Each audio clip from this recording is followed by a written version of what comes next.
بسم اللہ الرحمن الرحیم۔ السلام علیکم ناظرین و سامعین۔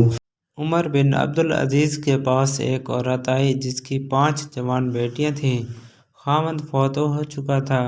وہ جس کے پاس جاتی سب خوش آمدید کہتے، لیکن یہ خوش آمدید اس کے لیے نہیں تھی، اس کے غریبی کے لیے نہیں تھی، اس کی خوبصورت جوان بیٹیوں پر گندی نظر ڈالنے کے لیے ہوتی۔ سمجھدار عورت تھی، بہت جلد سمجھ گئی کہ میرے لیے جوان بیٹیوں کی عزت بچانا مشکل ہے، تو وہ عمر بن عبدالعزیز رحمۃ اللہ علیہ کے دروازے پر آئی، دستک دی۔ کسی نے بتایا تھا کہ عمر بن عبدالعزیز ایسا بادشاہ ہے کہ وہ آپ کی جان و مال کا محافظ ہے، وہ آپ کی مدد کرے گا۔ ایک عورت نے دروازہ کھولا، وہ اندر گئی۔ ایک عورت برتن دھو رہی تھی، وہ سمجھی کوئی خادمہ ہے۔ اس نے اسے ایک درخت کے نیچے بٹھایا تو اس نے پوچھا، امیر المومنین کہاں ہیں؟ اتنے میں ایک آدمی اندر آیا جس کے کپڑے پھٹے ہوئے تھے اور کندھے پر ایک گٹھلی تھی۔ وہ گٹھلی اس عورت نے لے لی۔ وہ ایک درخت کے نیچے بیٹھ گیا تو وہ عورت سوکھی روٹی اور سرکہ لے آئی۔ وہ عورت سمجھی کوئی غلام ہے۔ جب وہ کھانا کھا چکے تو اسی عورت نے آواز دی کہ امیر المومنین مہمان آئے ہیں۔ وہ عورت کہتی ہے، میں حیران رہ گئی۔ میں نے اس خادمہ سے کہا کہ آپ میری غریبی کا مذاق اڑا رہی ہیں، یہ پھٹے ہوئے کپڑے اور سوکھی روٹی کھانے والا امیر المومنین ہے؟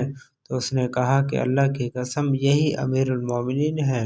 میں جب ان کے قریب گئی تو اس میں اتنی حیا تھی کہ اس نے اپنی نظریں جھکا لیں اور فرمانے لگے، کیسے آئی ہو؟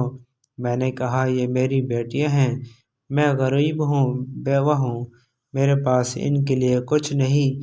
میرا خیال تھا کہ امیر المومنین میری تمام بیٹیوں کے لیے 100 دینار لکھ دے تو کافی ہے۔ اس نے قلم اٹھایا، میری ایک بیٹی کے لیے 1 سال کے لیے 1000 دینار لکھ دیے۔ میں نے دوسری کو آگے کیا، اس نے اس کے لیے بھی 1000 دینار لکھ دیے۔ میں تیسری چوتھی کو آگے کیا، اس نے ان کے لیے بھی 1000 دینار لکھ دیے۔ جب وہ لکھ رہے تھے میں اللہ کا شکر ادا کر رہی تھی، اور جب 5ویں بیٹی کے لیے دینار لکھنے کے لیے قلم اٹھایا تو میں نے امیر المومنین کا شکریہ ادا کیا۔ اس نے قلم واپس رکھا۔ میں نے پوچھا، امیر المومنین کیا ہوا؟